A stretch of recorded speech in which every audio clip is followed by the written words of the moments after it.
Saiban Aladdin. ছেলেটা যেন আস্ত একটা রহস্যের বাক্স, অদ্ভুতুর এক গোলক ধাঁধা, যাকে ইরাম যত সমাধান করতে চায় ততই নতুন নতুন ধাঁধার মায়ায় জড়িয়ে যায়।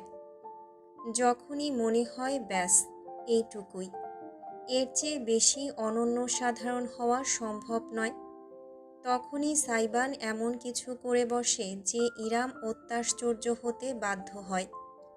এই ছেলেটার লিমিট কতটুকু জানা নেই রমণীর।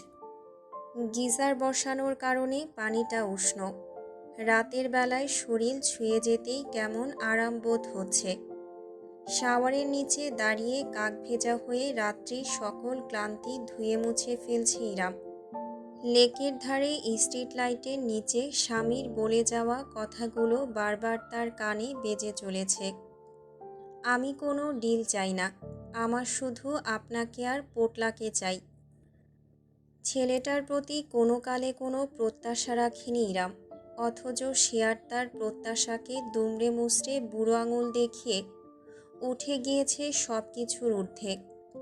একজন যুবকের পক্ষে কি আদৌ সম্ভব এভাবে চিন্তা ভাবনা করা? একজন ডিভোর্সি নারী, বয়সে বড়, অন্য এক পুরুষের ঔরসজাত সন্তান, এত কিছু মেনে নিয়ে কি সত্যি সব কিছুকে নিজস্ব বলে আপন করে নেওয়া যায়? ইরাম যে শঙ্কায় এত মাস ভুগে এসেছে, সেই শঙ্কাগুলো সাইবানের আবেদনে কেমন যেন ফিকে হয়ে যায়।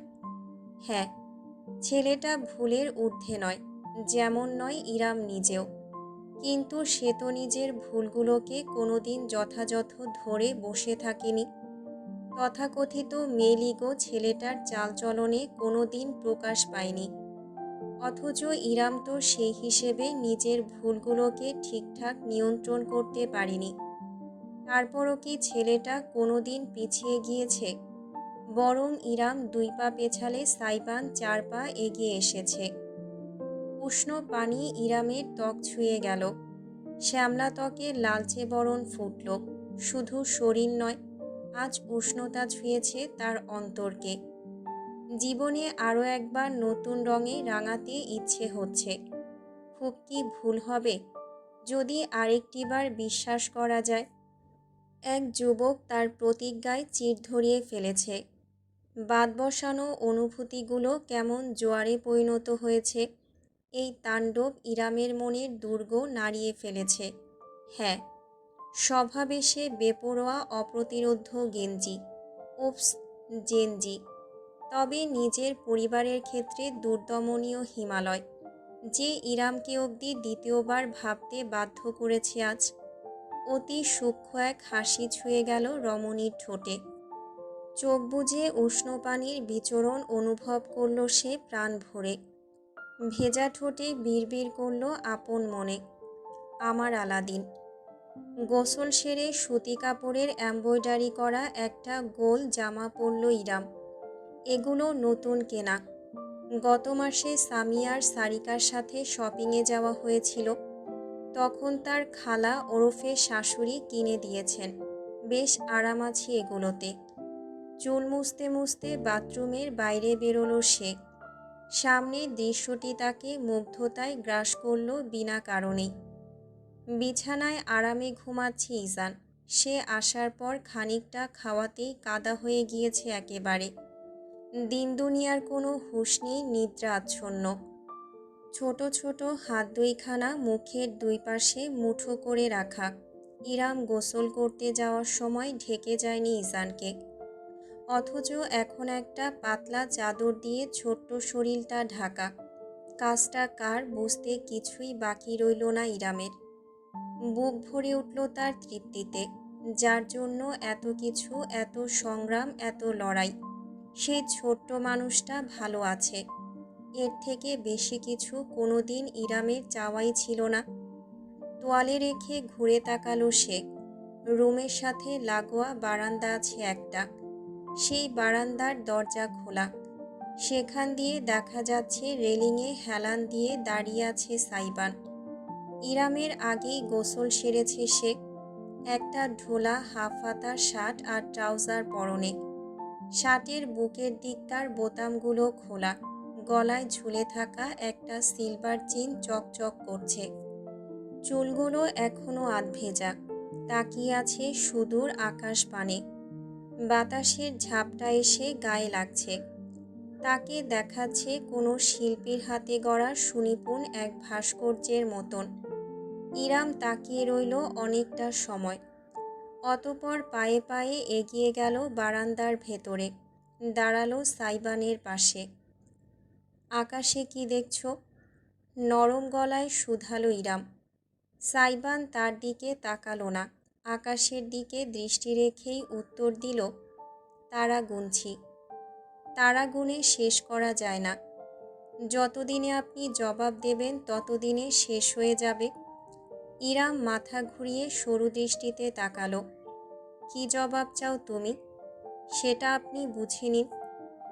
বুকে দুই বাহু বেঁধে স্বামীকে আপাদমস্তক পর্যবেক্ষণ করল সে। সাইবানের নয়নজোড়া খুঁটিয়ে খুঁটিয়ে দেখে যাচ্ছে আকাশে ছড়িয়ে থাকা অগণিত তারাদের। তার কালো চোখের মাঝে অসীম সৌন্দর্য নিয়ে প্রতিফলন ঘটছে সেসবের। যেন তারা আকাশের নয়, বরং সাইবানের চোখে ফুটেছে। ইরাম নরম গলায় বলল, তুমি বাস্তব সম্পর্ক চাও, আমাদের ভবিষ্যৎ চাও। সবই শুনলাম এবং বুঝলাম, কিন্তু আমার মনে হয় না তোমার ধারণা আছে তুমি কি চাইছো। এবার সাইবান চোখ ঘুরিয়ে তাকালো।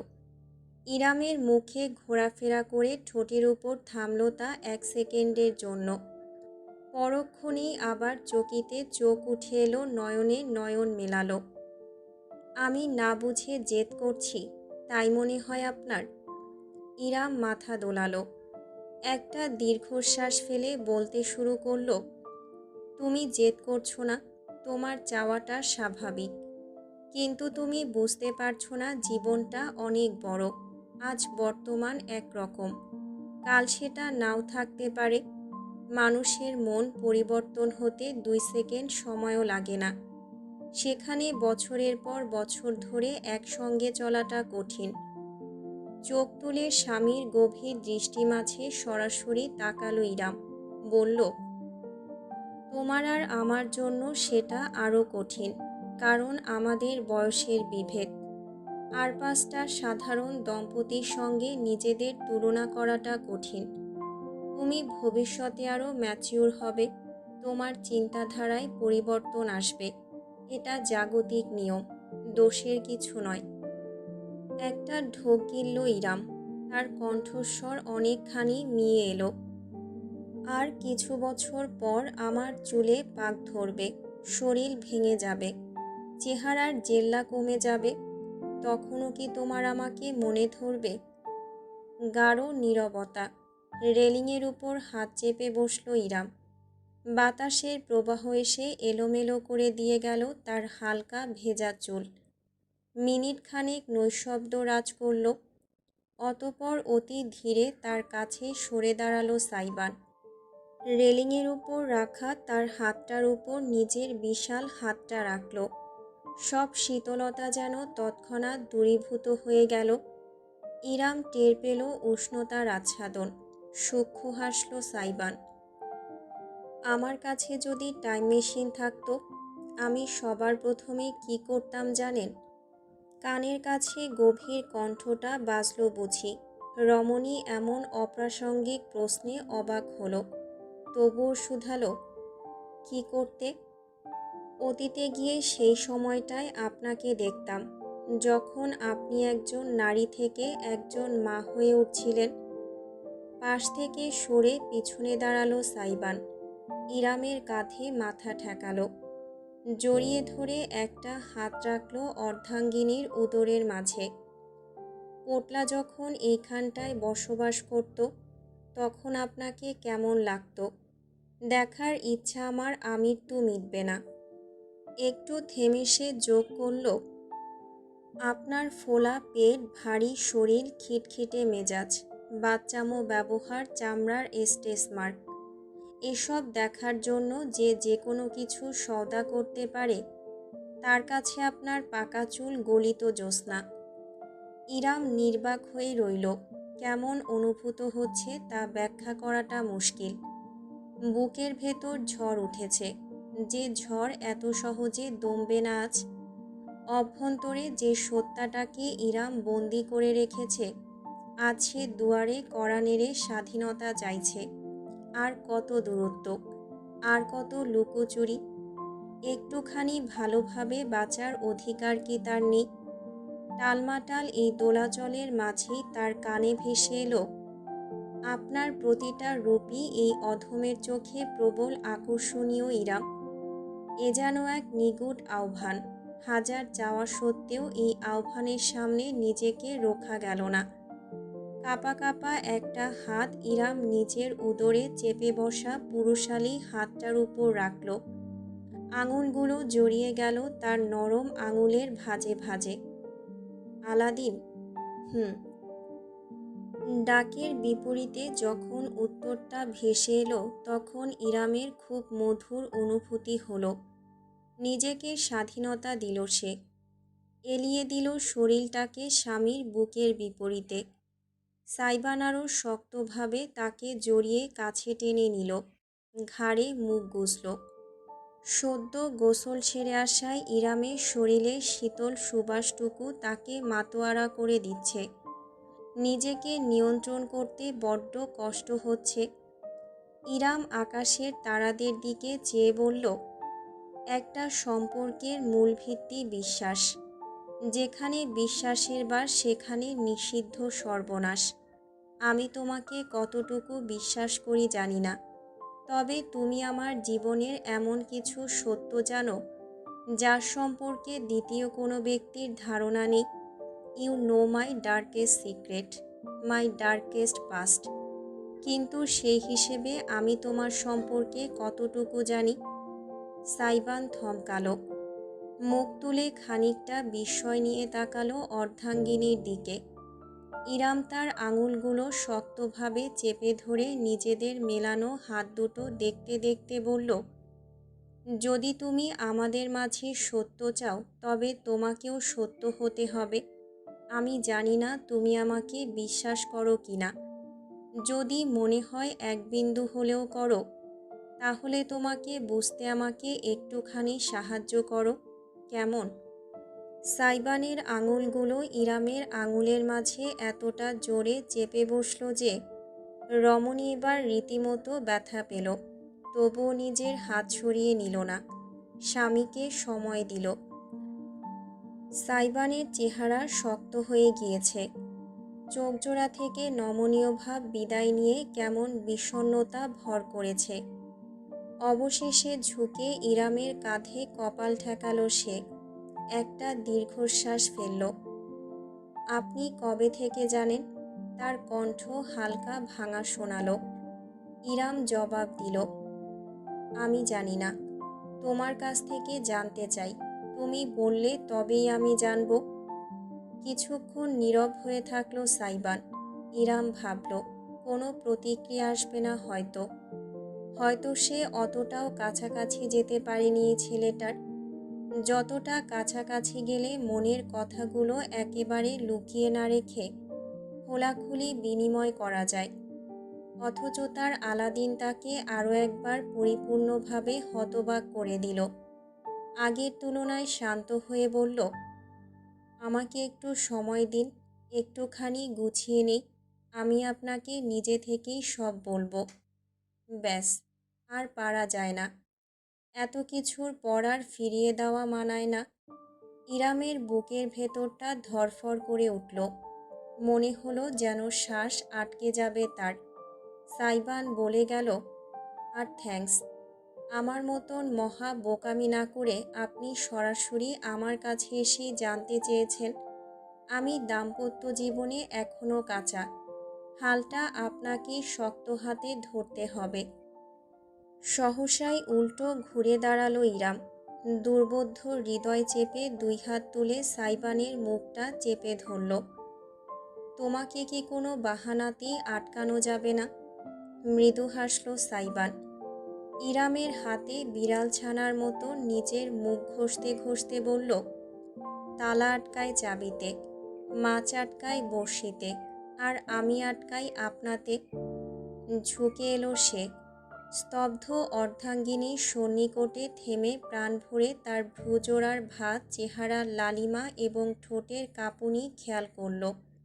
বৃদ্ধাঙ্গুলে ছুঁয়ে দিল সেই ঠোঁট। ইরাম শিউরে উঠল। পরক্ষণে ফিসফিসিয়ে বলল, পরে যেন বলো না আমি তোমায় সাবধান করিনি। আপনি তো আমার জন্য গোটা একটা বিপদ সংকেত। আসতে যেতে সাবধানতা ভাসে, তবুও যাই বারবার পিছলে। নরম ঠোঁটের উপর নিজের ঠোঁট বসিয়ে দিল সাইবান। প্রথমটায় আলতোভাবে। ইরামের সমস্ত শরীর কাঁপল। হাত দুখানা ঠেলে দূরে সরাতে চাইল এই প্রণয়কে, অথচ আস্থা পারা গেল না। নব সূচনা গ্রাস করল তাকে।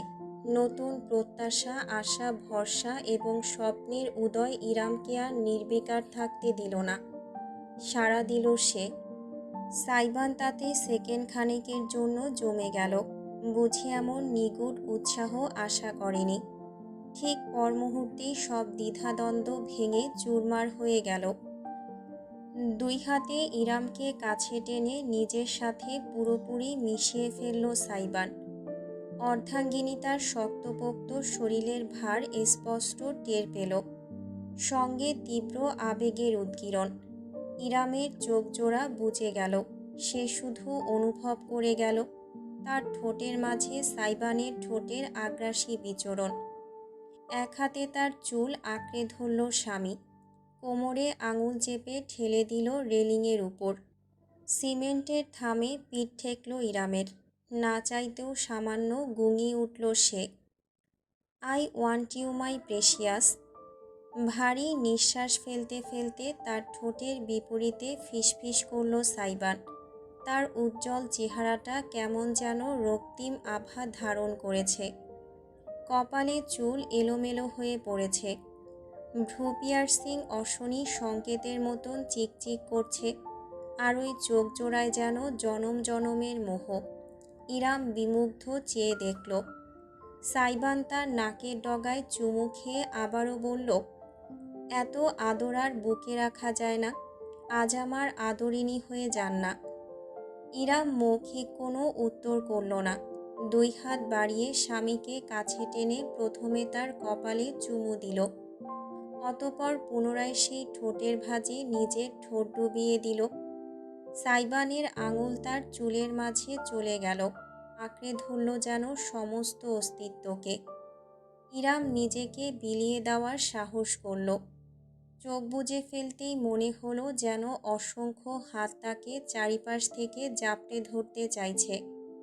হাজারো স্মৃতি ভাসল মানসপটে। অন্ধকার ঘর, চিৎকার, শরীরী দাগ, রক্ত, উন্মাদ করা হাসি, বিকৃত উদযাপন। শরীর কাঁপল সেই দুঃসহ স্মৃতির তাড়নায়। তবে আজ নিজেকে সরিয়ে নিল না সে। নিবেদন করল এই বেপরোয়া ঘূর্ণিঝড়ের সামনে। পরিণতি কি হবে জানা নেই তার।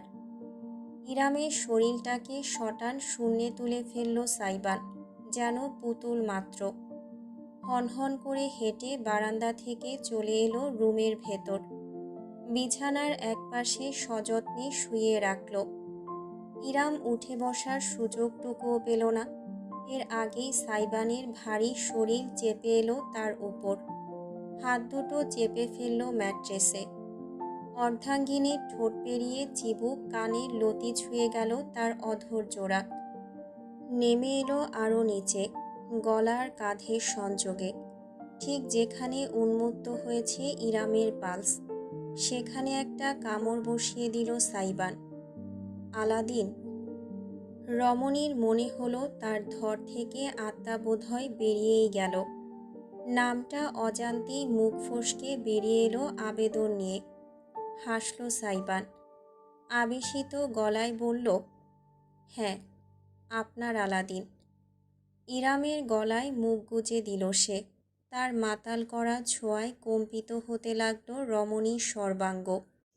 প্রাণ ভরে অনুভব করল সাইবান নিজের শরীরের ভারের নিচে অর্ধাঙ্গিনীর প্রতিটা কম্পন, প্রতিটা প্রতিক্রিয়া, প্রতিটা দ্রুত নিঃশ্বাস।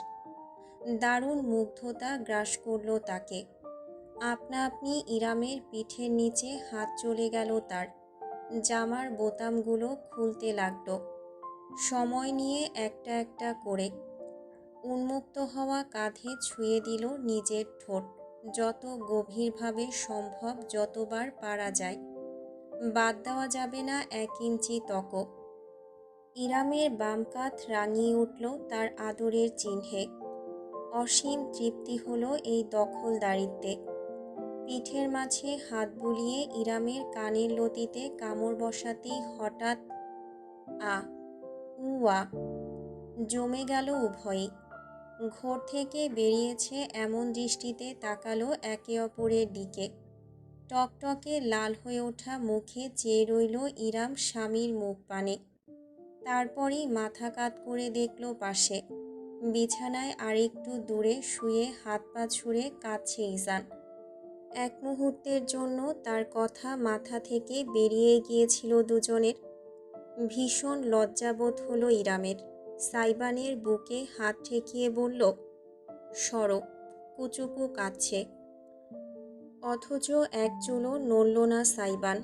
মাথা কাত করে তাকিয়ে থাকলো ইজানের ছটফট করতে থাকা শরীরের দিকে। তার চেহারা কেমন যেন শক্ত হয়ে গিয়েছে।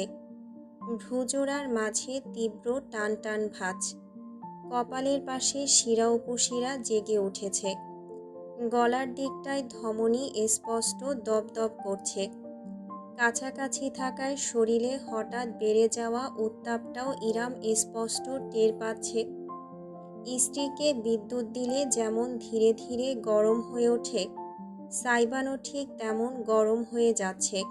আরেকটু হলেই বাষ্পীয় ইঞ্জিনের মতন তার মাথা থেকে ধোঁয়া বেরোনো শুরু হতে পারে।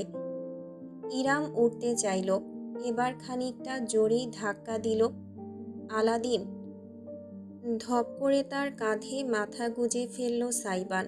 ছেলেটার শরীর কাঁপতে শুরু করেছে। 2 হাতের আঙুল বিছানার চাদর এত শক্তিতে আঁকড়ে ধরেছে যে আঙুলগুলো ফ্যাকাশে বর্ণ ধারণ করেছে। ইরাম ফিসফিস শুনতে পেল নিজের কানে, তামান্না ভাটিয়া, তামান্না ভাটিয়া, ধুর জাউরার বাচ্চাটা। তামান্নাও আর কাজের না। এক লাফে ইরামের উপর থেকে উঠে পড়ল সাইবান। ধূপধাপ পা ফেলে হনহন করে এগিয়ে গিয়ে এক হাতে খাবলা দেওয়ার মতন করে ইজানকে তুলে ফেলল। ইজানের কান্না থেমে গেল হঠাৎ করেই। অশ্রুসজল চোখে সে ড্যাব ড্যাব করে চেয়ে রইল পিতার দিকে, যেন নিজেও অবাক হয়ে গিয়েছে। ইরাম হতবিহ্বল চেয়ে দেখল।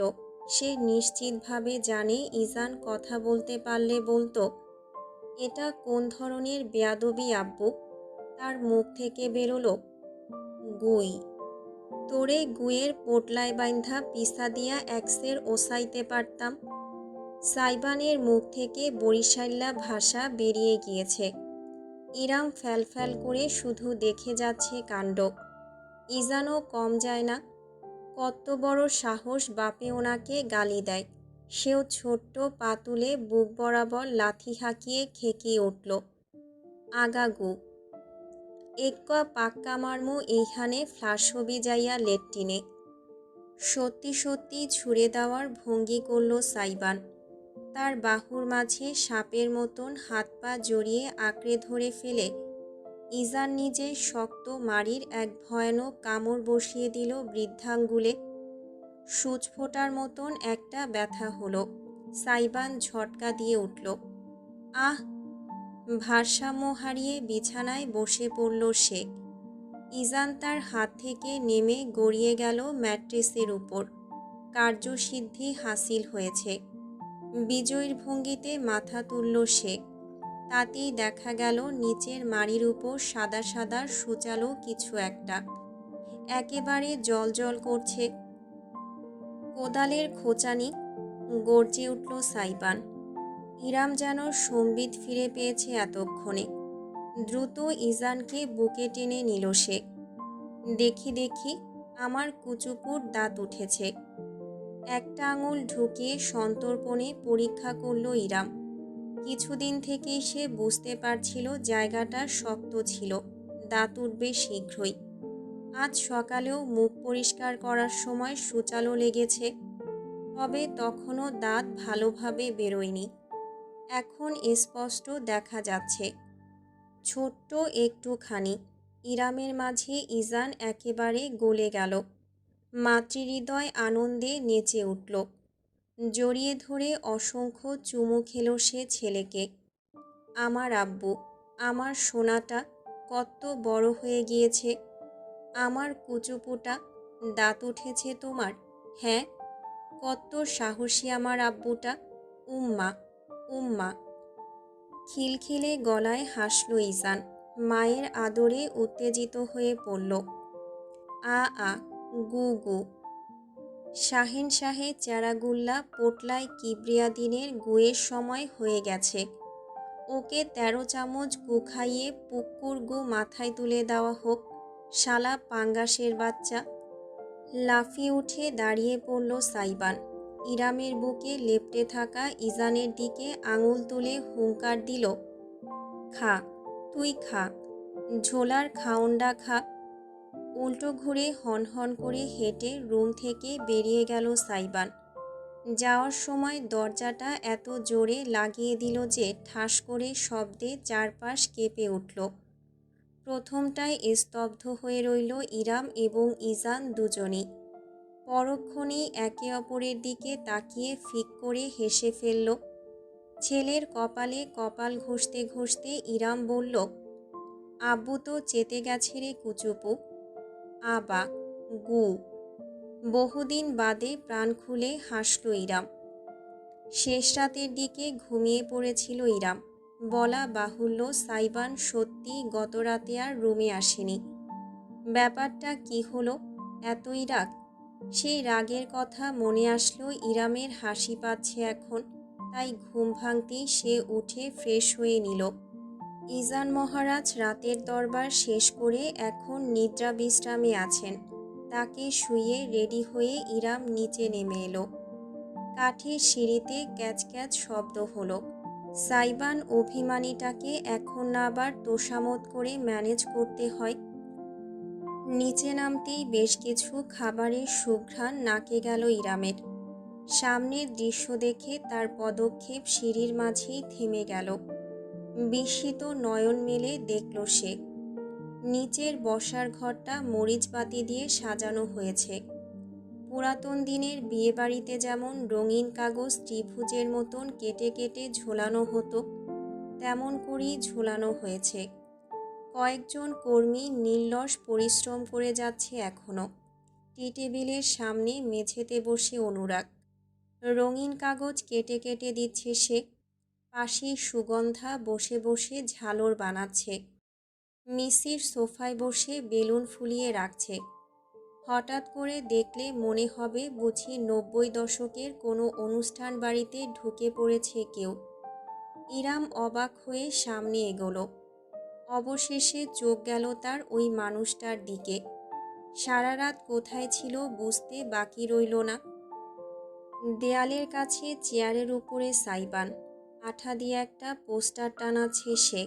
সেই পোস্টারে লেখা, আজ আপদের জন্মদিন। কিন্তু জয়ের বদলে ভুলে ঝ লিখে ফেলেছে। সেটা আবার নতুন করে লিখারও প্রয়োজন বোধ করেনি। ঝ কেটে ওখানেই বানান ঠিক করে লিখেছে আবার, আজ আপদের জন্মদিন। সাইবান সেখানে দাঁড়িয়ে দাঁড়িয়ে মার্কার হাতে নিয়ে কি যেন দেখল।